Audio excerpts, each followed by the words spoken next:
Everybody, and welcome to the Quillo Portal overview. My name is Rebecca, Quillo's Chief Content Officer, and I'm glad to walk you through some of the key features of your role as an admin for Quillo. So whether you're new to Quillo or just new to this role, thank you so much for taking the time today. So additional resources are available on our YouTube page that shows some behind the scenes. But again, the Quillo portal is for the behind the scenes management of your organization's Quillo account, including user data, video uploads, and more. So the portal starts on this page with the smiling folks saying hello here. Your login, email address, and password is going to be the same that you use for the Quillo app itself. And typically you'll be invited to be an administrator through an email. So if you haven't gotten it yet, keep an eye out for an email from the portal system that lets you set up your account. Again, it'll be the same login that you use for the app itself. So moving ahead, once you've logged in, you will be met with this page. Right now, we're in our Quillo Connect guest page. So everything you see here is a demo or is just controlled by our Quillo team, but it'll look the same for your organization. It might include your logo up here, that sort of thing. And it'll start on the videos page, but what I'll do today is walk you through the key components of the different features on the side here to get things started and get the behind the scenes ready to go for your organization. So even though we landed on the videos page, I'm going to start with the users. We're going to work our way down and then end with the dashboard once you have some context for the other things here. So on the Users tab, this is where you can see who all has signed up as part of your organization or as part of your as part of Quillo Connect. If you have a bunch of users already loaded, you'll want to click View All Users, and that will show you everybody that is part of your Quillo Connect or Quillo program. When you go to add a new user, in the case for Quillo Connect, that's only going to be if you are adding a new customer admin or content managers. Those are the behind the scenes folks, such as yourself, who are being trained on the portal. On Quillo Connect, we don't add users since people can sign up on their own and select your organization. So again, for this purpose, this is just where you're going to add your colleagues or other people who you want to have the behind the scenes look for that role. The main difference between a customer administrator and a content manager is just access to two fields. A customer admin has access to all of our tabs over here, whereas a content manager can see everything except for settings and users. So in this case, a content manager can't add somebody new. So if that's the role that you're currently in or need to add somebody for, that's where we would start with is getting folks signed up as either the customer admin or the content manager. So your organization can have as many admins as you'd like. We do recommend having at least 2 or 3 people so there's always a backup in case there's an issue while somebody's maybe away or out of the office. So again, as we go across our managed users, your user field is going to give you the name and email address here. This is blurred out just for demonstration purposes, but you'll see the name and email address of your participants. You'll see their role as if they've started a circle, there'll be a circle admin. And then this tag of either employee or user just means that they are a user, not an administrator. You can see the date that their account was created, and then you can see the date of their last login if they're active or not. If you ever need to remove somebody from the platform or they've left, that's where your deactivated users come in. So you can always see the names and email addresses of the users who have been deactivated. So, and lastly, if you need to see a summary of all of this in a spreadsheet form, the download user summary is going to get you a CSV file that can easily be converted to an Excel sheet that will give you this same basic information of just who's involved. So that's your key place to start in terms of who your users are. Again, you can sort by any of these by clicking on the dates to see the last login, that sort of thing, and find out, if folks have never logged in or how recently they've logged in. So that's who is on the platform for your organization. Moving on, we're going to head to the videos tab. On the Videos tab for the navigation, this is where you control the videos that go just to your organization. As a reminder, Quillo has its own national library of videos, but with this, you also have the option to upload your own video content that will only go to your users. Videos still need to be in that 60-second window under that principle of micro learning. So it's still 60 seconds under 500 megabytes, and then will be either an MOV or MP4 format, which are the most common types of videos coming from either an Apple device or a PC or Android. And if you have a whole bunch of videos in here, that's where you'll see all of them stack up here. So right now we only have the one here, but as you add more videos, you'll be able to scroll through and manage all of your videos based on either the date uploaded, the number of views, or alphabetically. The default setting is the date uploaded. So if you want to upload a new video, let's say there's an important message or an event coming up or just a key information that you want to share with your users, we're just going to click our green Upload Videos button. You have the option to drag and drop the files or click here to download. There's also the reminder of the parameters that we're working with, 60 seconds, the type of file, and the size. And when you click, it'll open up wherever you store videos to search for that folder. This is just a sample video that we'll put up today. This one's for International Women's Day. And as the video is uploading, scrolling across here, I'll point out some other key info. So we'll share, type in the title that you want, and then let's share who it's from. It could be an individual or from the organization overall. You'll offer a quick description here. A couple sentences is a great place to start. You can also include a bio of the person speaking. And feel free to add websites or links to know more or email addresses. This is a great way to give people a little more information. Whoops, and a spot to correct your typos as you go. For example, if you want to add that hyperlink, highlight what you want, and then we can add in the website to where it's going to take you. So again, just another way to leverage that information. You can format this with different settings and everything. And this is the description that will show up underneath the video. Again, this will all take place while the video is uploading, but it goes up pretty fast. So this one's already completed, just waiting for us to finish. For your keywords, this is the options that people will have to search for the video based on a particular topic. Maybe it's about advocacy or employment, or it's straight from your organization. And so you want to include the name there. What's nice about the search feature is that it's going to search the title, the author, the description, and the keywords. So you don't need to repeat the author or title information in the keywords. It's going to pull from that automatically. So fill in as many as you want there. And then select the age ranges, life domains, and services that are relevant to that topic. So let's pretend that this video is for these two, or it could be for all groups. It's probably more likely going to be all age ranges and maybe for one or two life domains. And then under services, we'll get to this in a moment under my services here.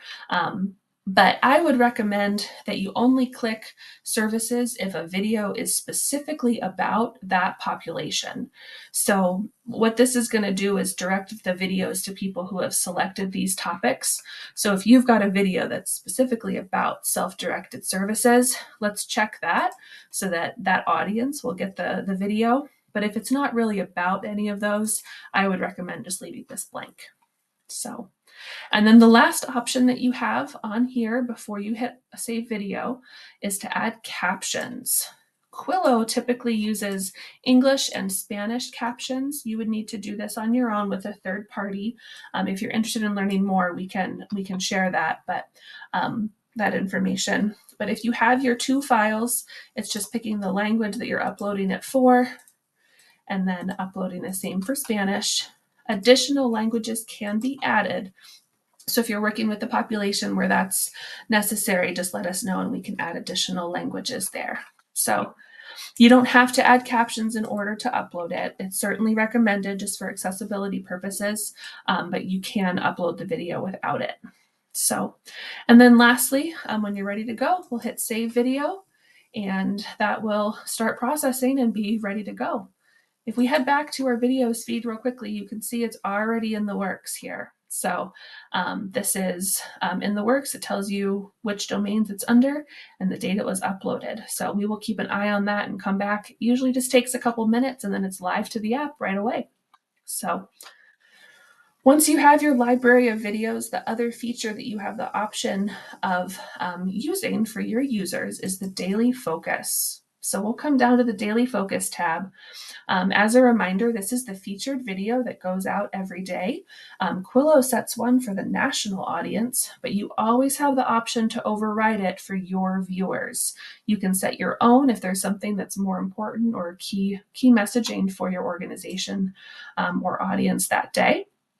When you click on the daily focus, you've got this calendar feature, and it's going to show you down here what the scheduled video is from Quillo, just so you know what you're potentially overriding. Again, we encourage that. I think it's a great opportunity to get that local and key messaging available, but you can see what we've scheduled.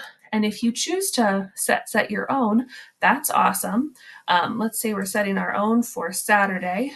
We're going to hit schedule custom daily focus. And at that point, you can pick from anything in the Quillo library as well as your own library. So you can decide if you want to sort through it by life domain. Maybe you have a video in mind that you want to find, or you want to go from there. Just pick the video that you want. We recommend sending a notification, the push notification, but you can also do email or text.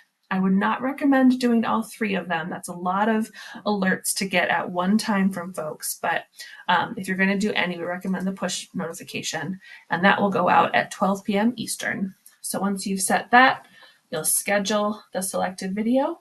And now when we go back to our calendar, this circle around here means that you have set a video for that day. That's your own. So, and you can plan these as far out as you'd like. If you want to look ahead to future days and months to schedule out ahead of time, that's awesome. So you can use the jump to date to get there more quickly as well. Okay. So the daily focus is a great way to share that featured message with your audience on a particular day. Moving down to my services, this is a spot to personalize the types of services that your users will be able to sort the videos from. So if you remember when we uploaded that video on this tab, we have the option to pick a service. This is where you can personalize the list of services for your state. So maybe you want to add one for special ed, and locally it's known as SPED. You can add a nickname if you'd like and add that to your list here. And again, these can all be edited, updated, deleted, that sort of thing. And if you have video content on this particular service group, this is where it can be changed. So typically this is set up at the beginning of a program launch. So probably don't need to go in and edit these too often or be on this tab too often, but it is available if you want to change anything or add another group. Okay.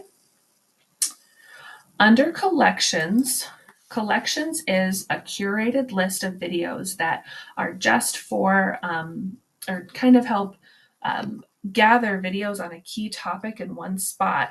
Collections can be made by Quillo nationally, as well as by you can also be created by you all if there's a particular topic that you have videos on that you want to pull together. So for example, if we type in the word employment, we may get a couple hundred videos, which is exciting, but also a lot of information. It's a lot of videos. So you could add a collection that might be just about interview tips for a new job, or something that kind of helps hone in on like the interview process. Again, this can be a collection on anything you want, but once you've added in the title that you want, we'll hit edit, And then you have this opportunity to add videos as well as website resources. So if we go to our Quillo browser, let's take a quick peek at what these collections look like.